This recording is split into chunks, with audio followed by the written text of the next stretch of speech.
दोस्तों, देश की राजधानी कही जाने वाली दिल्ली, वही दिल्ली जहाँ पे इंडिया की राजधानी है, वही दिल्ली जहाँ पे हमारा संसद भवन है और सरकार की जितनी भी महत्वपूर्ण कंपनी है, जितनी भी सरकारी संस्थाएं हैं, चाहे राष्ट्रपति भवन हो गया, संसद भवन हो गया, विधानसभा हो गया, सब कुछ हमारी दिल्ली में है। दिल्ली जो हमेशा सिक्योरिटी से लदी रहती है, दिल्ली जहाँ की सिक्योरिटी आप माने सबसे उत्तम मानी जाती है। लेकिन दोस्तों, वही दिल्ली में निर्भया जैसा कांड 2012 में हुआ था और दोस्तों उसके बाद 2026 में वही कांड को फिर से दोहराया गया है। देखिए दोस्तों, सरकारें आती जाती रहती है। कुछ समय पहले वहाँ पे कांग्रेस का राज था, फिर कुछ समय पहले वहाँ पे आम आदमी पार्टी का जो राज था, आज जो है बीजेपी का राज है। लेकिन दोस्तों, पार्टियां तो आती गई जाती गई, लेकिन दिल्ली के क्राइम पे किसी ने अच्छी तरह से लगाम नहीं लगाया। निर्भया की तरह एक घटना हुई है जो बहुत ही ज़्यादा दर्दनाक है। समझे दोस्तों? क्यों? क्योंकि दोस्तों, अगर जो सरकार, इसमें सरकार की गलती दी जाए या फिर किसी और की गलती दी जाए, ये कहना थोड़ा सा जल्दबाजी होगी। क्यों? क्योंकि दोस्तों, सब लोग जानते हैं कि बीजेपी सरकार बहुत ही ज़्यादा सख्त है इस मामले में, मतलब कोई क्राइम के मामले में। लेकिन क्राइम रेट उठा के देखें तो बीजेपी में भी उतना ही क्राइम हो रहा है जितना कि पिछली सरकारों में हुआ करता था। तो क्राइम के सरकार से कोई लेना देना नहीं है। अगर जो होता तो ये सब चीज़ें और डर का माहौल दिल्ली में होता तो ये सब चीज़ें होती ही नहीं। दरअसल दोस्तों, ये मामला है बस ड्राइवर और उसके कंडक्टर का।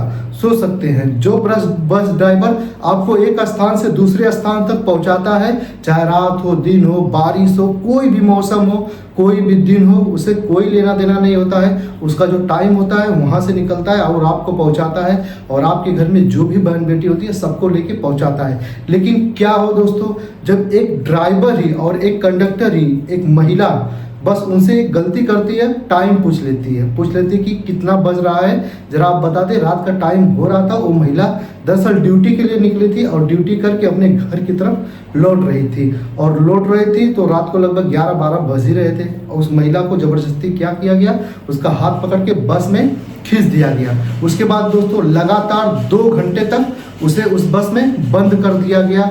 और दोस्तों, वहाँ तक तो ठीक है, लगातार मतलब बस चलती है, लगभग 7 किलोमीटर चली, वही में 1-2 फेरा इधर उधर मारी।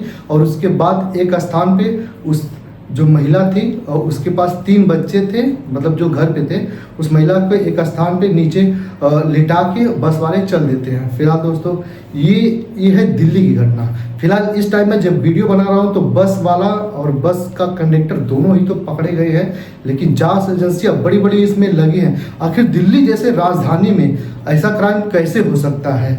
अगर जो दोस्तों, अगर जो देख लीजिए, ये बस वाले ने किया तो पिछला भी आप देख सकते हैं, निर्भया, उसने भी, मतलब वहाँ भी तो बस ही में हुआ था। लेकिन अब क्या बताए कि हर पूरे राज्य में तो बस चलती है, पूरे राज्य में तो ऐसा होता नहीं है, दिल्ली में घटना क्यों बार बार होती है? या लग रहा है कि जानबूझ के किया गया है या फिर किसी पार्टी के द्वारा करवाया गया है, ऐसा भी हो सकता है। क्यों? क्योंकि दोस्तों, पिछली पार्टियों में तो ऐसा हुआ था, उसका नाम खराब हुआ था, तो पिछली पार्टियां सोच सकती है कि इसका भी नाम खराब हो, ऐसा करने के लिए हो भी सकता है। फिलहाल किसी पे हम लोग ब्लेम नहीं लगा सकते। फिलहाल दोस्तों, सबकी मांग है कि उस बस ड्राइवर को या उस कंडक्टर, यानी दोनों को, जो बारी बारी से विक्टिम रेप किए थे उस महिला का, उसको फांसी की सजा दी जाए। उस पर बड़े बड़े लोगों का ट्वीट आ चुका है।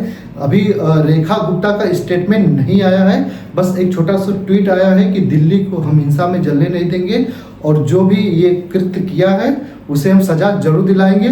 उसके बाद मतलब मीडिया के सामने अभी आके दिल्ली की जो रेखा गुप्ता सीएम है, आके कुछ नहीं बोली है। फिलहाल दोस्तों, मोदी का भी इस पर ट्वीट आया है, बहुत बड़े लोग इस पर ट्वीट कर रहे हैं। तो ट्वीट करने से कुछ नहीं होता है, अपराधियों को कड़ी से कड़ी सजा मिलनी चाहिए ताकि ऐसा आने वाला वक्त में हो ही ना। ठीक है दोस्तों, तो निर्भया जैसा ऐसा काम दिल्ली में हो रहा है, बहुत ही चौंकाने वाली बात है। ठीक है, फिलहाल ये यूपी होता तो अब तक उसका हिसाब तो हो गया होता। फिलहाल दिल्ली है, दिल्ली में भी तो बीजेपी सरकार है, अब इसका हिसाब कब होगी? आपको कैसा लगा वीडियो? बहुत ही ज़्यादा दुखद है दोस्तों। मैं नहीं कहूँगा कि लाइक करिए, शेयर करिए, सब्सक्राइब करिए, कमेंट करिए। ये वीडियो सच में बहुत ही ज़्यादा दुखद है, किसी के साथ ऐसा नहीं होना चाहिए था। ठीक है दोस्तों, तो वीडियो देखने के लिए धन्यवाद।